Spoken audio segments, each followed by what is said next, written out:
What's up? Hey, how you doing, everybody? Welcome to another episode of the Token and Hobbs Show. Looks like my music decided to glitch out for a little bit, but we don't need any of that. How you guys doing? We took a week off and the world burned down, so we're glad to be back talking to you fine folks. There's a lot to talk about. I didn't make any notes at all because I just assumed that we would have enough on our minds to fill an hour's worth of talking. Because oh boy, like the world's burning. 6 block radiuses of Seattle have seceded from the U.S. Coronavirus has disappeared. Whole bunch of stuff going on. How you doing, Hobbs? How are you handling the apocalypse? You know, it's a sad state of affairs. You know, in all seriousness, it hurts seeing America in the state that it's in right now. And I know that all of this could have been avoided. I know that a lot of this is just astroturf nonsense from the media, but nonetheless, it's painful to see where we're at right now. Yeah, it's amazing how quickly things can go downhill. And I don't think for a second that this whole coronavirus lockdown didn't just build like a pressure cooker, just build pressure in everybody. And then boom, the George Floyd thing happened. And that's the weird thing about it is like that's not even like the first big racial incident that happened. You know, because you had the Arbery case down in Alabama. You had Breonna Taylor in, where was it, Tennessee or Kentucky? Oh, it was Kentucky. And then you had George Floyd.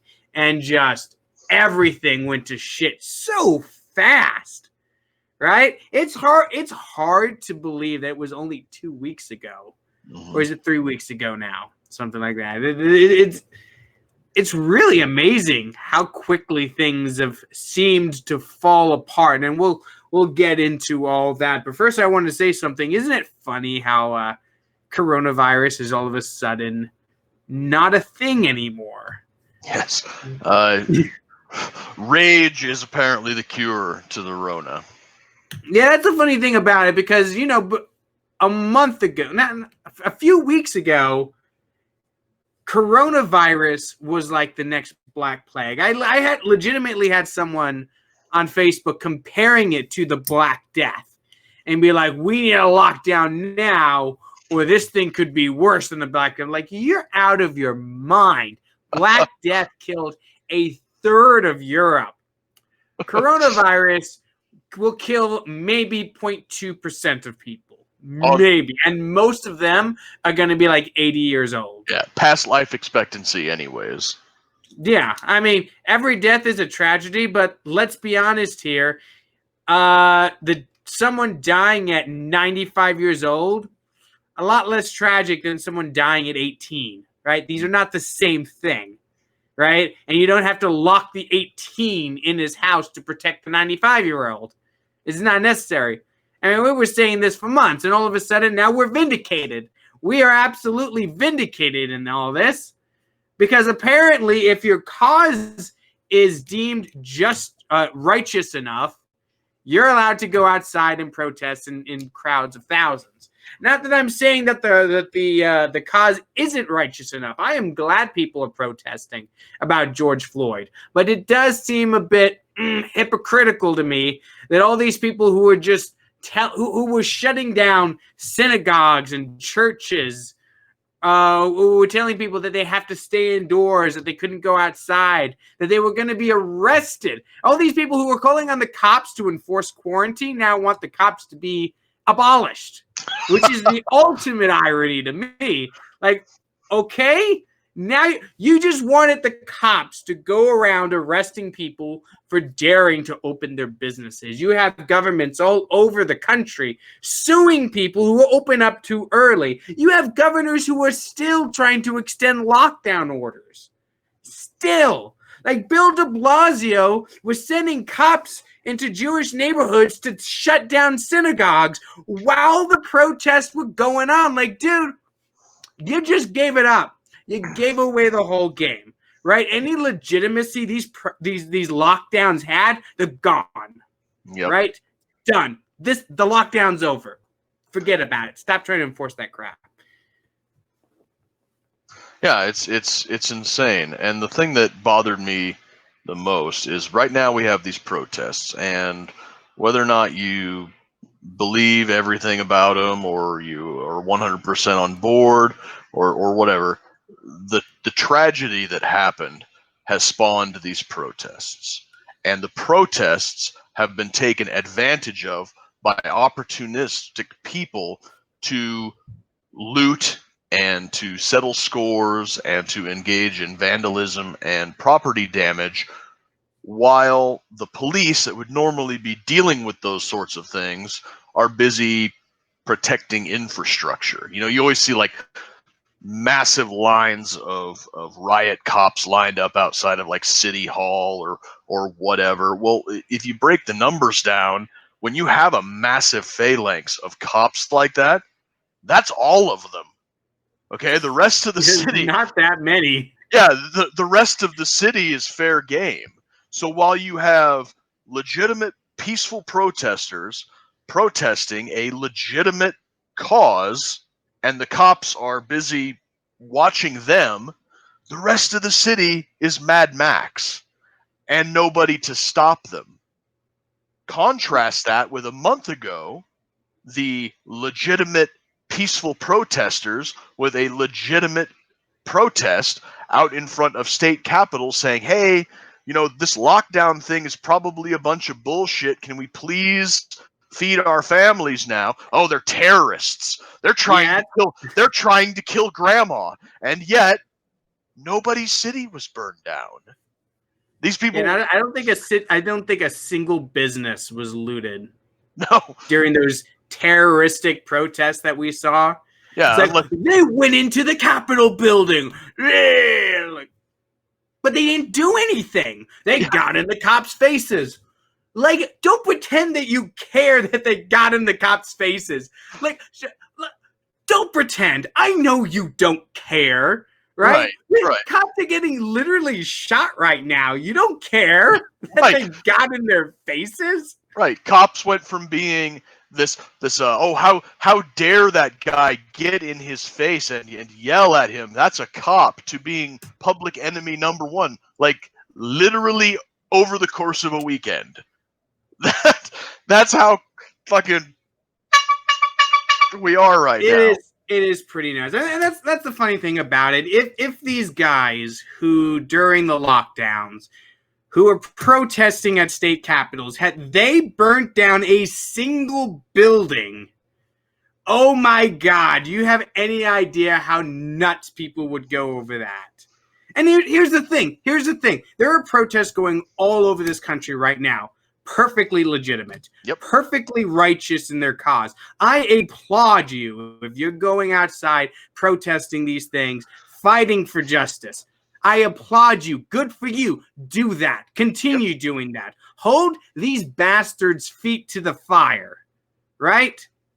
But I don't want to hear you say shit about these lockdown protests that went on a little while ago. They were doing the exact thing you were doing, right? Except their cause was, hey, I want to open my business. Hey, I want to get back to living my life. Hey, I don't want to have to live inside for as long as the government says to. That's a legitimate gripe, right? Oh, it's about haircuts. They just want to have haircuts. So it's not about a goddamn haircut, right? I want to go. I haven't had a haircut since this whole thing started. I don't give a fuck. I'll go another freaking 5 months without a haircut. I don't give a damn about haircuts. And you know what? The vast majority of these people going out and protesting the lockdown, they didn't care about haircuts either. Right? That's just the thing that the media and idiots like to focus on. Right? It's like people who look at these protests going on right now and laser focus on people committing violence and forget that the vast majority of these people just want to protest police brutality. It's the same thing.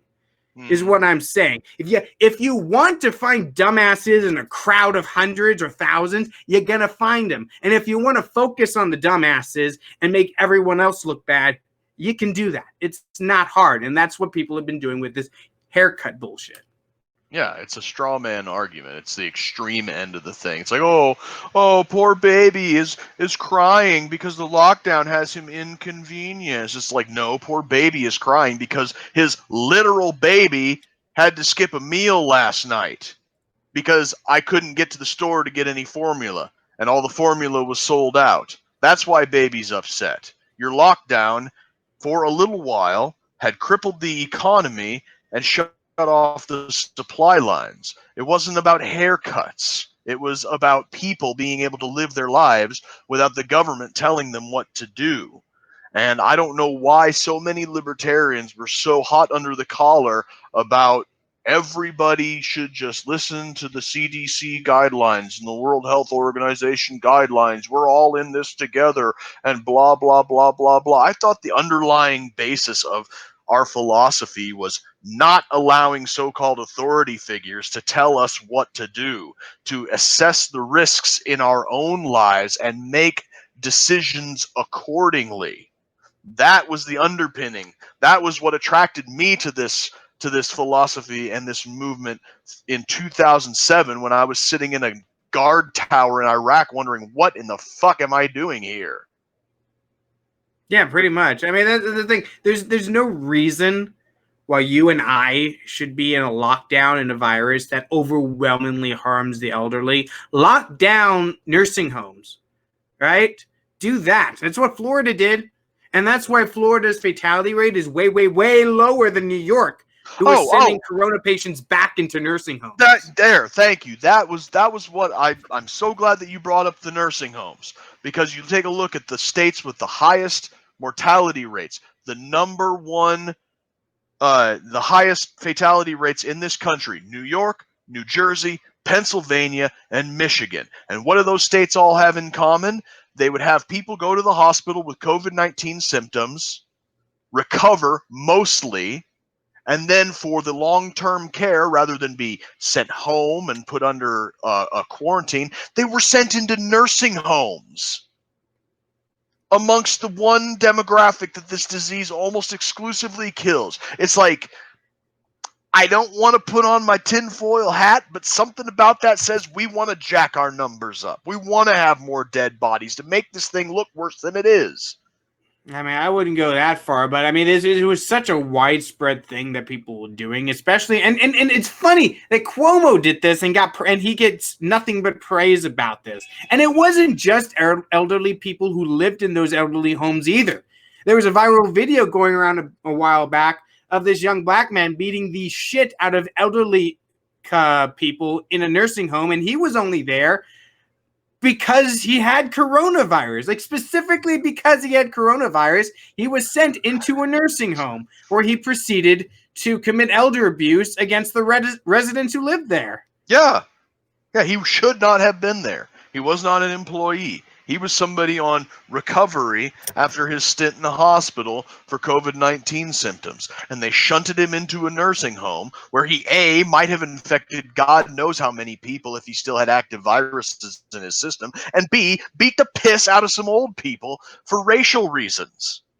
He was pissed off about the Ahmaud Arbery thing, so he's like, I'm just going to beat up some old white people because there's a fucking karma referee that's going to dock points off of Whitey somehow. That's the thing that pisses me. I'm stewing tonight, man. I am so pissed off about the race argument here, where people are like, it's a competition, or there's some type of a karma referee out there that says, oh, well, you guys were the oppressors 400 years ago, so now we're going to make your lives a living hell for the next 400 years, and then it'll all be balanced out and it'll be kumbaya. It's not a contest. There is no referee. Just be nice to each other right now and take responsibility for your own fucking actions. I don't give a shit what my ancestors did to somebody else's ancestors, and I don't give a shit what somebody else's ancestors did to mine. I got plenty of oppression on both sides of my family, so it doesn't fucking matter. I got Native Americans who were marched halfway across the country from the Carolinas to Oklahoma on the Trail of Tears,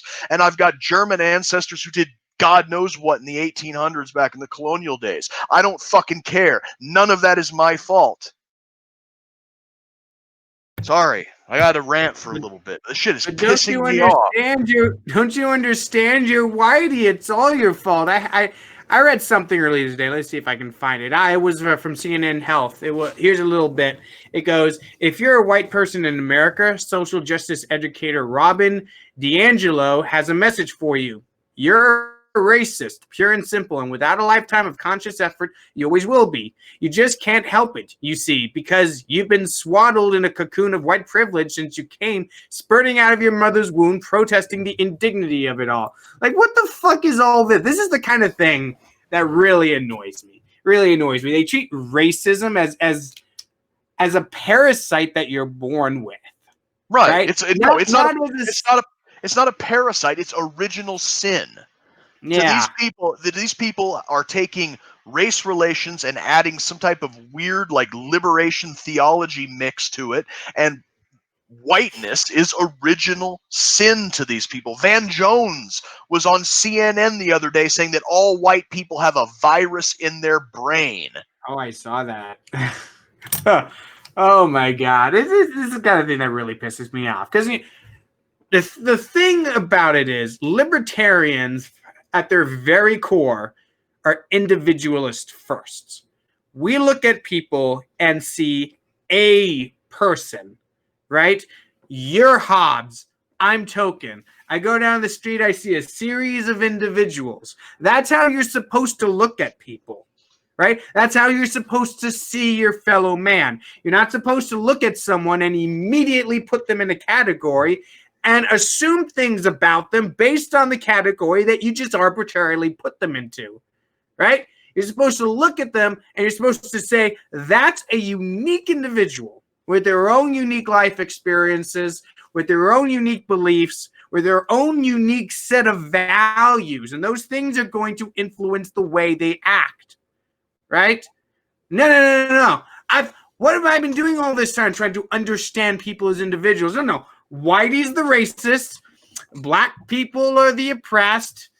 The women are oppressed by the patriarchy and men hold them down. That's the way I should have been looking at the world this whole time. It's all of this intersectional bullshit that we've been inundated with for years and years. And this is going on for a long time, right? Even before I started to come into contact with a lot of this intersectional ideology. And it's bullshit. It's bullshit. Racism is not something you were born with, right? Let's say you benefited from systems of oppression, but unless you were actively working to do that, how is it your fault exactly, right? I need to just think about it. You are not a racist just because your family was well off. You're not a racist because you're white or any of that sort of nonsense. Racism is a mindset. It's a set of actions that you can take. Right? Racism is looking at someone and saying, you're inferior to me because the color of your skin is different than mine. That's what racism is. It has nothing to do with this power plus privilege or whatever bullshit people want to ascribe to it. Anybody can be a racist. Anybody at all. And anybody can wield power. That's what I don't understand about this whole calculus of power plus privilege thing is I'm broke, like perpetually broke. I'm the newest employee at the job that I work at right now. I get paid less than anybody except the college students working part-time. I have literally no power anywhere outside of my household. So by ascribing power to me just because I'm white, it's like, are you saying that you're weaker than me? I don't understand. I have no power. Nobody ever came up to me ever in my life and said, you know what? Because you're white, I'm going to infer you with some special treatment. Now, maybe that's happened. Maybe a cop let me off with a warning rather than a ticket. Maybe. I don't know. I'm not a mind reader, but I doubt it. And this is the country that elected a black man twice. For fuck's sake.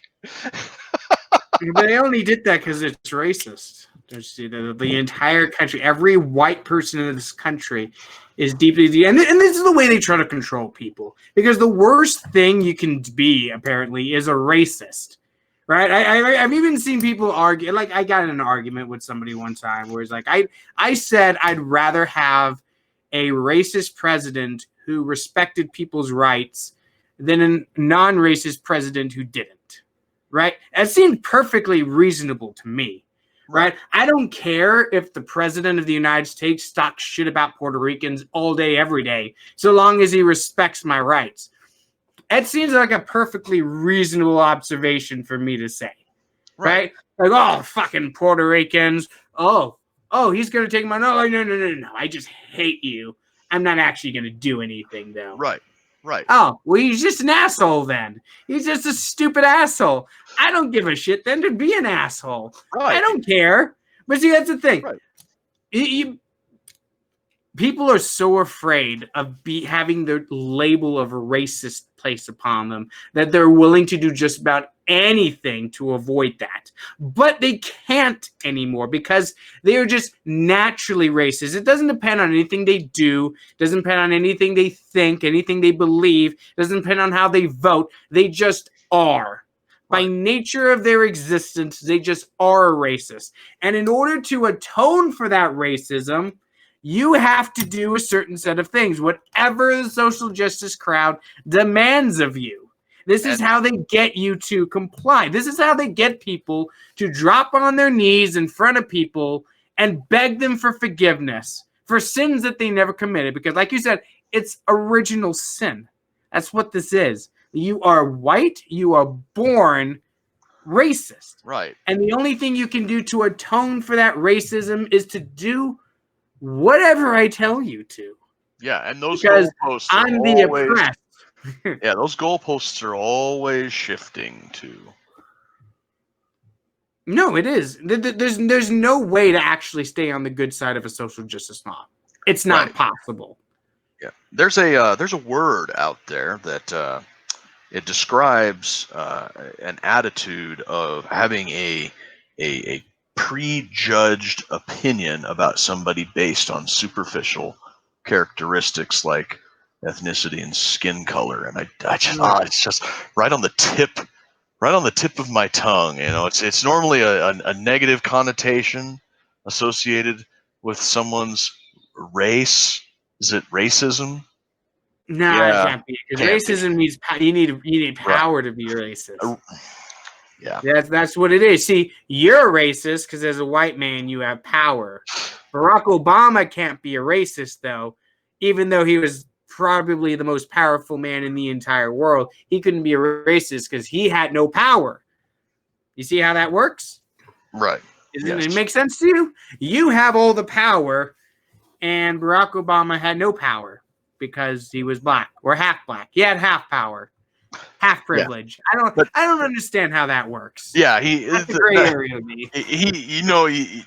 Hearing everybody talk about him and hearing him talk about himself, you would have never guessed that he was half white because he only identified with his non-white part, which really kind of confuses me. You know, if whites are so privileged, then why do mixed race people never identify with their white sides?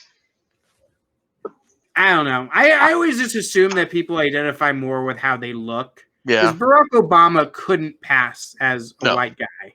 No. He looks like a black man, right? Mm-hmm. So it just makes sense for him to identify as one. Now, if he looked like you, he'd probably be more apt to just identify with the white side of his family. True. But I don't know. I'm not mixed race. I don't know how that works for people. If you're mixed race, in the comments, tell me. Let me know how you decide to identify. I don't know. It's a weird thing. Like, I always just assume that it's based on how people walk. Because I knew a friend in the Air Force who he was half black, half white, but the dude looked white as fuck. Mm-hmm. Like his skin was like it was purely white, pure white. And I don't know how he identified. I always assumed that he identified more with his white side because that's how he looked, right? But I don't know. I don't know. Anyway, we got a whole country of fires to talk about right now. There's riots going all over the place, and police acting the fool everywhere. It's like they cannot learn their lesson from the George Floyd situation. They just absolutely have to give in to their animal instincts and just attack fucking people like crazy. Like, this is happening all over the country. I think we all saw that viral video of that old man who was pushed to the ground by a couple Buffalo police, and he hits his head on the ground. He's bleeding out of his ears, and they all just walk right past him. Like, oh, yeah, I guess we did that. Oh, well, let's just keep going. Just walk on by. And then when the city fired the guys who did it, like half the police force up and quit in solidarity with their thin blue line friends. Yeah. Like, if you guys want to make the case that it's just a couple bad apples, but all of the rest of you guys you're really cool, then mass resignations in response to firing someone who abused an elderly man, that's not a good look for you. Right? You think anyone's going to have sympathy for you? Like, no, they fired the guys that committed elder abuse. I'm quitting. This is not right. Yeah. No, this whole situation is just a minefield of rakes everywhere. And they're just like, take a left turn, step on a rake, right in the oh god, yeah. Well, go this way. Then there's another one. You know, it's like somebody just dumped an entire gardening aisle from Home Depot on the ground, and these cops are tap dancing through it, just smacking themselves in the bridge of the nose with rake handles over and over and over again. And nobody seems, like you said, nobody seems able to learn the lesson here. Like, is it us? No, it's the 330 million Americans that are wrong. Yeah, we're the ones that are right. We're the thin blue line. I've been told from the day I was born that cops cannot be wrong. So Right. You're telling me that these people haven't learned that cell phone footage exists or the power that it has. Like, I am baffled by what these people will do on camera, knowing they're on camera, and just not seem to care. Like, did you see the video of the I can't remember where this protest was. There's so many of them going on right now. I don't know which one's where, but it was a video of a news crew, and they were filming the protest, and this cop walks out of line, goes out of his way to approach these guys and shoot them up with pepper balls. Like, why are you doing that? Like, nobody else is doing that. It's just you. You took it upon yourself to break ranks and just go and just start shooting him. Why are you doing that? Or that scene, like I said, I've just seen a lot of these videos and I can't remember where they're coming from, but there were cops running down a suburban street, right? Not an urban center, not like a downtown area, a suburban street, shooting pepper balls at people sitting on their porches. Yeah, I think that was Michigan. Yeah, it might have been. Maybe they were just trying to enforce the lockdown. I think that was part of it. You had running down the street, get in your house, Yeah. shooting at people on their porch. Yeah. Like, you guys are supposed to be. You're trying to contrast yourselves with the looters and rioters who are burning down private property and disrespecting private property. Here you are shooting people on their own porch. Like, even in lockdown, you're allowed to sit on your front porch. Mm-hmm. That's still allowed. Yeah, people are running around the street shooting people. People are making all this talk about defunding the police and everything, and by the end of all of this craziness that's going on right now, the cities are almost going to have to, because the lawsuits that are going to come out of all of these rampant police abuses are going to bankrupt the city. If they don't take some of that lawsuit settlement money out of the police budget, they're not going to get it from anywhere else. Because with all of the property damage that's going on, the hits to the economy from the COVID, people aren't going to be spending money the way that they used to. Then the city isn't going to be pulling in the tax revenue that it does, and then the city's not going to be able to afford paying out $100,000 per person who is sitting on their porch that got hit in the nose with a pepper ball because some cop decided that he was in Fallujah instead of downtown bumfuck Michigan or wherever he was at. And And that's the irony is, if he was in Fallujah, he'd probably be in jail. yeah, or at the very least be suffering an Article 15 with, docked down to PV1 with half pay and 45 days restriction. And we've talked about this before. We've talked about how people in the military and combat war zones have stronger rules of engagement than police have in this country. Mm-hmm. It's very odd. It's very disturbing what police are like. I saw another video of a cop in Florida. He arrested a protester, and the charge was that she had attacked him. Turns out there was video of the whole thing, and she didn't attack him. He started beating her in the head with the baton. And that's an assault with a deadly weapon. I remember specifically being told this. Like, if you are trained to use a baton and you hit someone in the head with it, that's assault with a deadly weapon, right? You are a trained individual. You know how to use that thing. You know very well that you can kill someone if you use it incorrectly. And here's this dude beating this chick in the head with a baton and then arresting her for assault. Video comes out. Guy gets fired. What do his fellow blue liners do? Well, they make T-shirts saying his last name was like Bagolia or something, and they made T-shirts saying Bagolia strong in solidarity with this guy. Like, wow, dude, you're really putting to lie this idea that it's just a few bad apples. Right. Like, you really are. Like, you have no regard whatsoever how the community at large views you if this is how you're acting. Right. There seems to be, in my limited view and my limited observations of it, there seems to be this sort of weird convergence that took place. First, you had, Nixon glommed onto the war on drugs. So now we have basically a war on American soil. And you have a lot of, frankly, abused veterans coming home from the Vietnam War. And you have a bunch of people who may have some problems getting into leadership positions in police departments. And now police departments have gone from protect and serve Andy Griffith and Mayberry style, the archetypical 1950s John Law, pillar of the community, patrolling the beat, being the guy that helps everybody out, to being an outlet for sociopaths.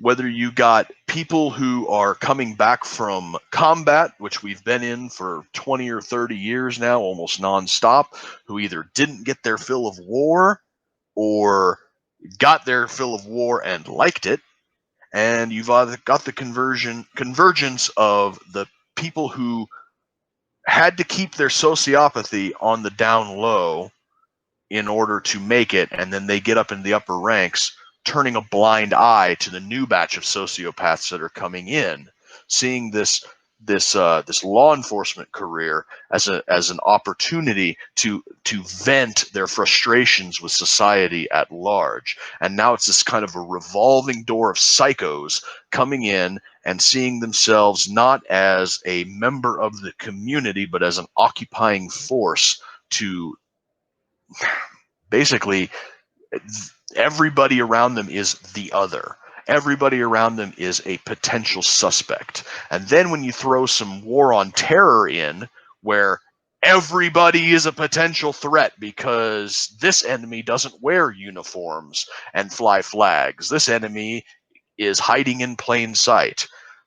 Now you add some paranoia, a dash of paranoia into that mix of sociopathy, and you got this perfect storm of people that are all too eager to throw tear gas and beat the shit out of people with batons and fire rubber bullets at people's faces instead of skipping them off the ground, which is proper protocol for use with less lethal munitions.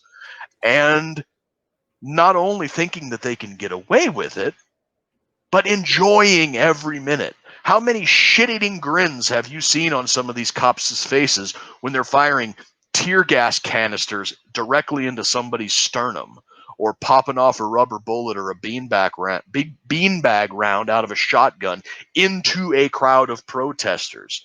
You know, how much glee do you see on some of these people when you got 2 or 3 cops beating the hell out of a guy on the ground with their rubber batons? There are good cops, there are great cops, but their leadership are a bunch of fucking psychos.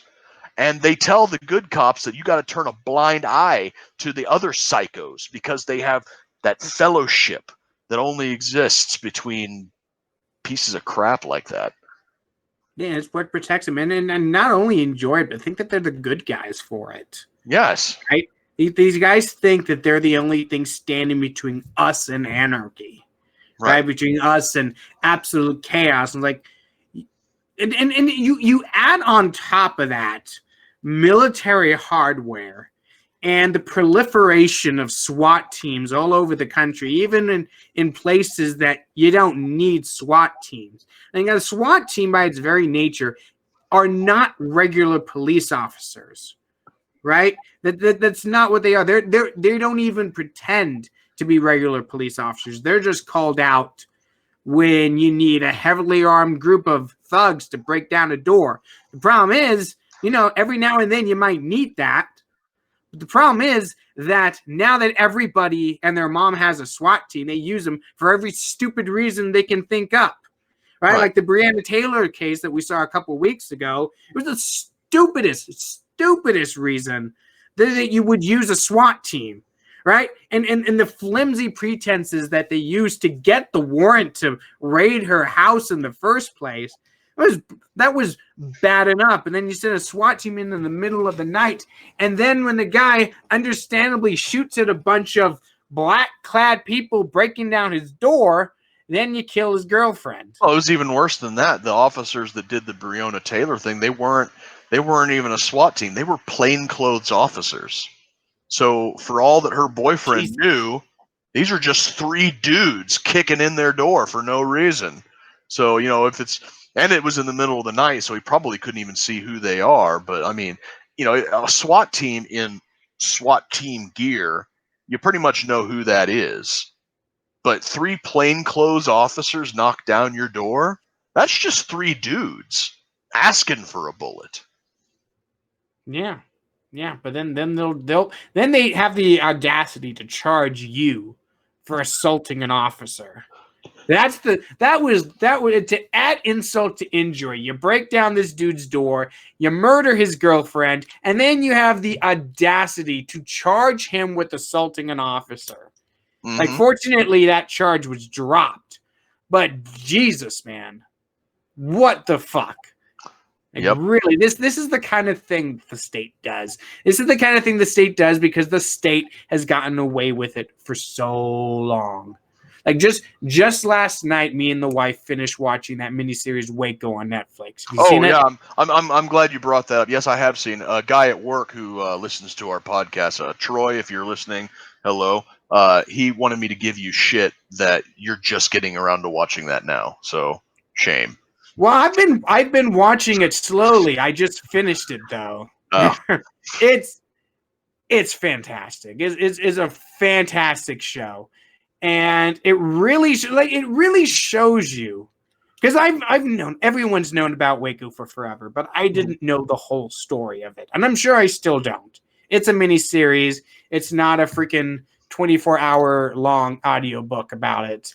Right? So I'm sure there's still a lot of stuff I don't know about it, but there's a lot of stuff in that mini series that I didn't know, right? Like how close they were to coming out. And because of government impatience, they decided that it was a better idea to pump flammable tear gas into a vault that they knew women and children were in. Like they knew they were in there and they still decided to do it. Like, what the fuck? It's amazing. And it's these kind of things that really this kind of thing that illustrate to people who are maybe not in the same libertarian vein that you or I are, that shows people just what it is that the state is. And that's the thing about it. You can say, yeah, there's good cops. There really are. There's people who honestly deeply care about their communities who serve as police officers. I'm not saying they're not. And I'm not saying that every police officer is a bad person. But you have to understand what a police officer is at the very core of what their job is, right? And if you think it's to protect and serve, you are wrong. A police officer's job isn't to protect you. It is not to serve you. The role of a police officer is to enforce the will of the state.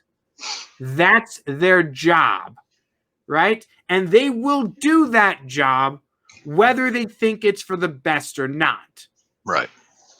Yeah. See, one thing that kind of bothers me, I just thought of this today while I was sitting here running it through my head, though, is amongst these all cops are bastard types is when people say that the good cops are still bad cops because they don't hold the bad cops accountable. Well, amongst the libertarians and the ANCAPs and whatnot, we put a lot of stock in the idea of financial incentives and the markets at work. So if you're a good cop, but you know that you're going to lose your job, lose your pension, that's an awful lot of financial incentive to keep your mouth shut, even if you know that what you're doing is wrong. So I do sympathize a little bit with those officers who are cowed into submission, that know that what they're witnessing is wrong, but keep their mouth shut because they run the risk of being able to put food on their table. But then again, also at the same time, it's like, you weren't born into this. You're not a robot off an assembly line made expressly and exclusively to be a law enforcement officer. You can get another job. So I want to play devil's advocate with it a little bit there, because I've said it in several episodes before. The all cops are bastards attitude. It's counterproductive. It's needlessly antagonistic, and it's grossly simplistic to me. Here's the way I look at it. Do you remember watching the first Matrix movie? Yep. When Morpheus was explaining to Neo why people are still plugged into the Matrix. He's like, these are people. They're normal, everyday people who have lives, who have values, who have goals they want to achieve. But they are still plugged in. Mm-hmm. They will fight you if they have to maintain this lie that they live in. And though it may pain you to admit it, that still makes them the enemy so long as they are plugged in. And that's how I view police officers right now. Like on an individual level, no, not all these people are bad people. Like a lot of them are, but no, not all of them are bad people. I know some personally. They're not bad people. They're good people. But make no mistake, they will violate your liberty if they are told to do so. Mm-hmm. They will obey the state and enforce its edicts on you if they are told to. So long as they are plugged into that matrix, they are still going to fight you. They are still going to stand in the way of liberty, right? And that's the real test of a good cop, in my opinion. If they are told to go against their values and their principles, do they stay? Because here's the thing. If you join the military, you're stuck for the amount of time you're there. You can't just quit the military, right? And if you do, you go to jail. That's the reality of it. It's not the same thing for police officers. You can quit anytime you want, right? If someone tells you to conduct a no-knock raid on some random person that you know doesn't deserve it, and then you shoot their girlfriend, you made that choice. Right? You didn't do that under duress. You made a decision. You're a human being. You're not a robot. They didn't program you to do that. You did that. When you put your knee on a man's neck for 10 minutes while he slowly passes out, while he loses consciousness and then dies, you made that choice. Nobody made it for you. You did that. Right? And when you're beating a protester to a bloody pulp or shooting at journalists or at people sitting on their front porches, that's on you. Right? Don't say, oh, change the laws or vote out the politicians. Don't say that. Right. That's passing the buck. Yep. Right? Are you a human being or are you not? Do you have free will or do you not? I happen to think that you do. And there's a great deal of officer discretion. You know, when you get pulled over for speeding and the guy lets you off with a warning rather than writing you a ticket or taking you to jail, that's officer discretion.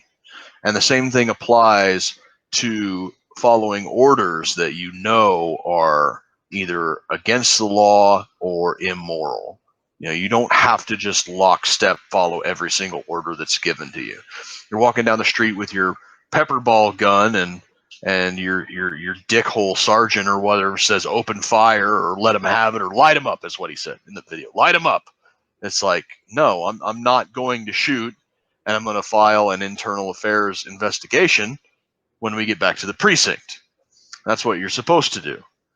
And the people who you said, you know, they have the choice to quit whenever they want. Those good ones that do, I applaud you for it. But it is kind of a sword of Damocles as well, because like I said earlier in my little rant, you have the psychopaths in leadership position covering for the psychopaths that are coming in to replace them. And if you, as a person of moral standing, quit, now you've just got a bunch of psychopaths. So where does that lead us? And that's leads us exactly where we're at. There you go. Exactly. So it's kind of a damned if you do, damned if you don't thing. And we got 10 minutes here. I wanted to maybe to have a little bit of an exercise here that something we've never done on this show, and we can put it out to the audience to comment later on. Do jumping jacks? Yes. Yes. I see a lot of these protests, and I see a lot of signs. I see a lot of slogans. I see a lot of complaints. All fine, all legitimate. But what I have not seen from anyone, from the lowliest street protester up to the halls of Congress, are solutions. So, in the time that we have left, why don't we identify some possible solutions to try and course correct here before this country descends into the Great Hawaiian Ice Shelter? Solution. I think Justin Amash put out a pretty good tweet with a bunch of solutions. I can't remember exactly what he had on it. Ending qualified immunity was one of the solutions that he had on there. And qualified immunity protects police officers from being sued on a personal level, right, by individuals that they abuse. I think that's a fantastic idea. Go ahead and do that. Yes. Right. There's no reason police officers should be treated like they're different from normal citizens. Right? Normal citizens commit assault, they can be sued. Police officers commit assault, they can be sued as well. Yes. Ending qualified immunity is a good solution. Right. It shouldn't fall on the department, which is funded by taxpayers, to pay out settlements on behalf of their shitbag officers, because in essence the taxpayers would be paying themselves. It should fall personally on that officer. And that's another potential solution to this, is requiring police officers to carry insurance the same way that doctors do. Right? Malpractice insurance. That's what doctors carry in case they get sued for malpractice. Right. It's a good idea for police officers to have to carry a malpractice insurance policy with them. Right. And before they get hired, and here's the thing about it. That's the beautiful thing about requiring malpractice insurance, is insurance company are not going to insure shitbags who have a record a mile long of being shitbags. Right. They're going to take one look at that guy and say, that guy's a liability, I'm not insuring him. And then the police department can't hire them. Correct. That's the beauty of that. It prevents police departments from doing this goody-goody, I knew you back in the day. We were buddies. Oh, you have a rap sheet a mile long? We can just sweep that under the rug. It prevents stuff like that. Because now if that guy has to have insurance and he can't get it because he's a shitbag officer, there's nothing you can do. Yep. So Absolutely. I love that idea. That's a great idea. I think one thing that it might not work for huge, enormous jurisdictions, or it might actually work better for large jurisdictions, is at the very least perhaps have police chiefs and maybe as far down as like captains and commissioners be elected in the same manner that a county sheriff is. So that way, if you have leadership positions that are elected by the people, they have more of an accountability to those people, because within 4, 6, 8 years, whatever the term is, they would be have their job on the line. Yeah, that is one. I mean, kind of make him like a county sheriff, right? In that way, because that's how you elect a county sheriff. A county sheriff he answers to the voters. Correct. Right. That's how that works. So he has an incentive not to be a shitbag because he's accountable. So that's another idea. That's another idea worth exploring. There was requiring body cams. That one's catching on. I think that one's already on the way in. A lot of departments, especially the larger ones, are already going that direction. The problem is a lot of these body cams give the officers the ability to turn them off. Correct. This is the problem with it. If an officer can just turn a body cam off, what's the point of it? Right. Yeah. They do need to be on all the time. Right.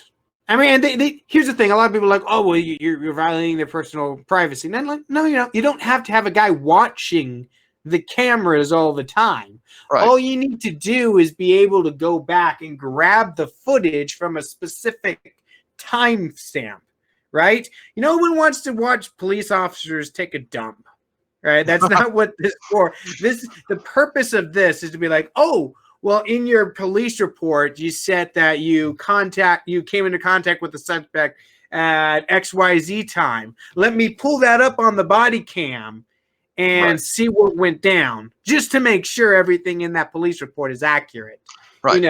The suspect is saying that you beat the shit out of him. You're saying that he tripped and fell down the stairs. Let's see what actually happened. Right. Pull that up. Right. And the added benefit of a 24/7 body cam like that would be in conjunction with the liability insurance. It would be just as much for the officer's safety as it would be for the citizen's safety, because it would go a long way to avoiding spurious lawsuits. Because that's one of the big problems that we have with the medical industry, and why medicine is so expensive in this country, is because of these little, lawfare, tiny, overly litigious people. It's like, oh, he prescribed me aspirin and he gave me Bayer instead of Tylenol, and now I'm going to sue for $1 million and I'll settle for $100,000. It's little emotional distress. Exactly. Yeah. It's like piddly little bullshit like that is a small piece of the puzzle why medicine is so expensive in this country. And if you had the liability insurance plus the ability to say, no, I didn't beat the shit out of that homeless man for no reason. He came at me with a broken bottle, and here's the body cam footage to prove it. That goes to protect both people, not just the citizens. So yeah, that would be would go a long ways. Is it Progressive that does like a safe driver discount? Yeah. Maybe police insurance companies can do like a good conduct discount. Exactly. The longer you go without beating the shit out of a protester, the cheaper your policy becomes. Exactly. And you're joking about it, but that is absolutely 100% an incentivized approach to having good conduct. Right? It's a financial incentive.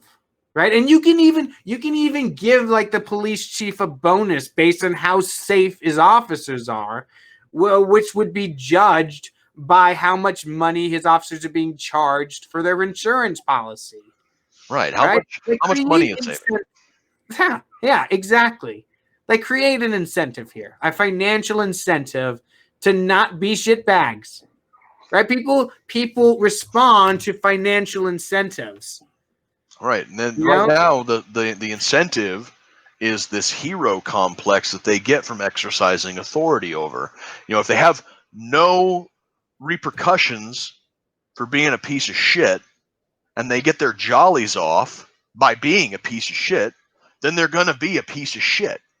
However, when you throw it into the mix where I'm going to be held accountable for my actions if I be a piece of shit, or I'll get a little bit of money in my next paycheck if I'm not a piece of shit, I'm just going to not be a piece of shit.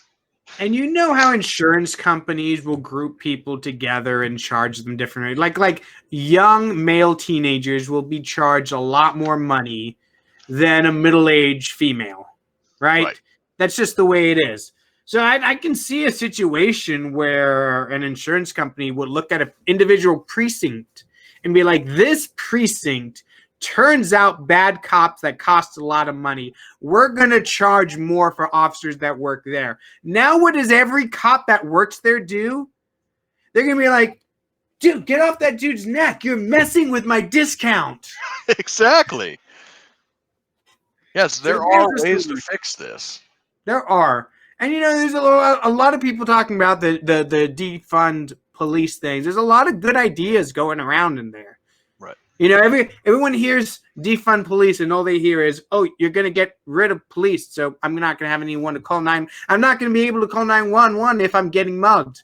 Like, that's not really what most of these people, like some are, like the Antifa types who are trying to take over Seattle right now. That's what they're talking about.